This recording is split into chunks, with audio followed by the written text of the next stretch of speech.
Hi అండి అందరికి. ఇవాళ మీకైతే మీషో నుండి అండర్ 300 రూపీస్ లో ఫ్రాక్స్ అయితే చూపించబోతున్నాను. చాలా బాగుంటాయి, చూసేయండి. ఇందులో ఫస్ట్ వన్ అయితే ఈ లెమన్ ఎల్లో అన్నమాట.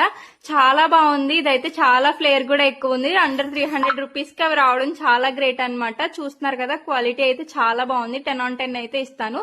ఇదైతే ఫ్రంట్ జిప్ కూడా ఉంది. ఇదైతే ఫీడింగ్ వాళ్ళు కూడా యూజ్ చేయొచ్చు. నెక్స్ట్ డ్రెస్ వచ్చేసి రెడ్ కలర్ అన్నమాట. ఈ ఫ్రాక్ కూడా చాలా చాలా బాగుంది. ఇది కూడా ఫీడింగ్ వాళ్ళకి బాగా యూజ్ అవుతుంది, ఎందుకంటే దీనికి ఫ్రంట్ సైడ్ అయితే బటన్స్ వచ్చాయి. దీని వల్ల అయితే ఫీడింగ్ వాళ్ళకి చాలా కంఫర్టబుల్ గా ఉంటుంది. నాకైతే ఈ ఫ్రాక్ చాలా బాగా నచ్చేసింది, ఎందుకంటే దీనికి పఫ్ స్లీవ్స్ అయితే వచ్చింది. చాలా డిఫరెంట్ గా అయితే ఉంది, నాకు బాగా నచ్చింది. అండ్ నెక్స్ట్ వన్ అయితే ఇది వైట్ కలర్ అన్నమాట. ఇదైతే ఒకప్పుడు చాలా ట్రెండ్ అయింది కదా ఈ మధ్య కాలంలో. ఇంకా నేను కూడా దీన్ని యూజ్ చేద్దాం అనేది తీసుకున్నాను. నాకు చాలా బాగా నచ్చేసింది. అసలు వేసుకుంటే చాలా చాలా చాలా నచ్చింది నాకు.